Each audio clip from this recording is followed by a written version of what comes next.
السلام علیکم، میرا نام صبا رضوان ہے۔ کچھ دنوں سے جو منظر عام پر میرا ڈیبیٹ کا ویڈیو ہے وہ آپ لوگ دیکھ رہے ہوں گے۔ وہیں سے آغاز کرتی ہوں جہاں سے روکا گیا تھا۔ قبل میں کچھ کہوں اس سے پہلے میں اپنی نظم کو مکمل کرنا چاہوں گی کہ جس کی بنا پر مجھے کہا گیا کہ میں نے ہمارے بانی پاکستان کو للکارا ہے۔ پہلے نظم سن لیتے ہیں، اس کے بعد میں بات کرتی ہوں آگے۔ یہ نظم ہے چونکہ تو میں نے تو لکھی نہیں ہوگی، یہ کسی شاعرہ کی لکھی نظم ہے اور اس کا عنوان ہے کہ قائد اعظم سے خطاب۔ اس کے 3 پہلو ہیں کہ ہمارا ملک ہم نے کس جد و جہد سے حاصل کیا، اس کے بعد ہم کتنے خوشحال تھے اور اب ہمارا کیا حال ہے۔ قائد اعظم سے خطاب۔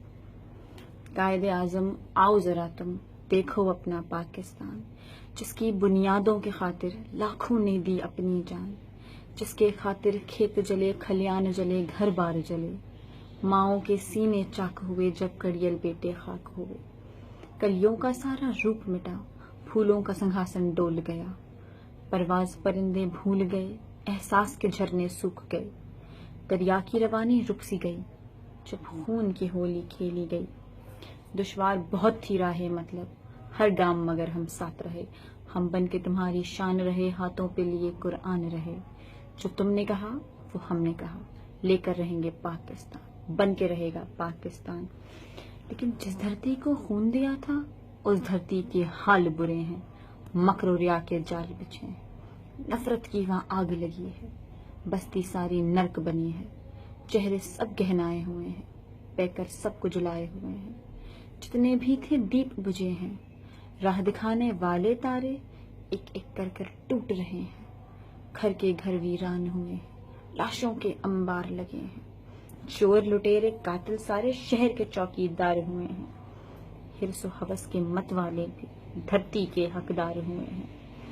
کوئی نہیں یہ دیکھنے والا، کوئی نہیں یہ پوچھنے والا، کن ہاتھوں میں سونپ گئے تم جان سے پیارا پاکستان۔ قائد اعظم آؤ ذرا تم دیکھو اپنا پاکستان۔ یہ دھرتی تھی کچھ ارمانوں کی، یہ دھرتی تھی کچھ خوابوں کی، اس دھرتی کے میدانوں میں، اس دھرتی کی ہر وادی میں خوشیوں کے رنگ بکھرتے تھے، احساس کی کلیاں کھلتی تھی، ہر سال ہی ساون آتا تھا، گاتے تھے پنچھی گیت یہاں، ہوتی تھی بہاریں مست یہاں، آکاش کی اس اونچائی سے یہ دھرتی گلے مل جاتی تھی، ہر دل کی کلی کھل جاتی تھی۔ لیکن ایک دن وہ آیا جب سورج نے منہ کو ڈھانپ لیا، پھر دن کی روانی رک سی گئی، راتوں کی حلاوت کھو سی گئی، چہروں پہ نقابی ڈالے ہوئے کچھ لوگ ادھر بھی آ نکلے، پھر آگ لگاتے وادی میں، انسان کو جلاتے راہوں میں، ہر گھر میں، ہر ایک بستی میں، وہ بھوک بنے، افلاس بنے، وہ شعلہ بنے، وہ آگ بنے، انسان تھے مگر شیطان بنے۔ اب یہ دھرتی ہے مجبوروں کی، یہ دھرتی ہے محتاجوں کی اور مہر بلب انسانوں کی۔ یہ لوگ ابھی تک زندہ ہیں، یہ زندہ کیا بس مردہ ہیں، انہیں رہزنوں نے لوٹا ہے، انہیں قزاقوں نے مارا ہے۔ آلام کی کالی راتیں ہیں اور اشکوں کی برساتیں ہیں، ان محلوں میں، ایوانوں میں، شفاف چمکتی میزوں پر ایک بزم سجائی جاتی ہے، اخلاق کے چرچے کرتے ہیں، تہذیب کے قصے کرتے ہیں، ان ایوانوں سے دور کہیں انسان کی عظمت بکتی ہے، ایمان کو تولا جاتا ہے، انصاف کو بیچا جاتا ہے، صد پارہ دل کی کاشوں پر، انسان کی برہنہ لاشوں پر، یا بھوکے گدھ منڈلاتے ہیں یا موت کا سکہ چلتا ہے، اس دوزخ میں سب جلتا ہے۔ کیا ظلم ہے ان کو یاد نہیں، اجداد نے جو قربانی دی، ماؤں کی کیسے کوکھ جلی، کیوں بہنیں جا پر کھیل گئیں، تاریخ کے ایک ایک صفحے پر وہ خون سے لکھی تحریریں، سب بھول گئے ہیں یہ نادان۔ قائد اعظم آؤ ذرا تم دیکھو، دیکھو اپنا پاکستان۔ شکریہ۔ یہ وہ نظم تھی جس میں سے کچھ حصہ میں نے اس وقت اپنی تقریر میں ڈالا جو اس حساب سے مناسب تھا۔ بہرحال یہ ہمارے قائد سے خطاب تھا اور ان کو للکار ہرگز ہرگز نہیں تھی۔ میں کیا کوئی بھی پاکستان کا شہری ہمارے بانی پاکستان کو للکار کیسے سکتا ہے؟ ہم تو ان کے احسانات کا بدلہ ہی نہیں اتار سکتے۔ ہم تو افسردگی سے میں ان سے مخاطب تھی کہ وہ آ کے دیکھیں کہ ان کے اس پاک وطن کا کیا حال ہے. مجھے امید ہے کہ اس بات سے میں ان لوگوں کے شک و شبہات کو دور کر سکی ہوں جنہیں یہ لگتا تھا کہ میں نے قائد کو للکارا ہے. ایسا ہرگز نہیں. بات کو آگے بڑھاتے ہوئے میں یہ کہوں گی کہ ان سب لوگوں کا بہت بہت شکریہ جنہوں نے مجھے سراہا. اس پاکستان کے ہر شہری کا، پاکستان کے علاوہ باہر ممالک سے بھی جتنے لوگوں نے مجھے کمنٹس کیے، میسیجز کیے، جتنی سوسائٹیز میرے ساتھ کھڑی ہیں، ایک ایک شخص، وہ لوگ جنہوں نے ویڈیوز بنا کے میرا ساتھ دیا اور اس بات کا احساس دلایا اور الحمدللہ مجھے جتا دیا. میں جیت گئی کہ میری آواز زمانے کی صدا ہے، اور اس بات کا یقین دلایا کہ آج بھی ہم ایک مملکت ہیں، ہم وہ قوم ہیں کہ ہم آواز اٹھانا جانتے ہیں، ہم صحیح کے خلاف بولنا، ہم غلط کے خلاف بولنا جانتے ہیں، ہم صحیح کے ساتھ کھڑے ہیں. آج بھی میری آواز سن کر میری قوم کا ہر فرد ہم آواز ہو کے میرے ساتھ کھڑا ہے. میں بہت شکر گزار ہوں کہ آپ لوگوں نے میری بات کو سمجھا، مجھے سراہا.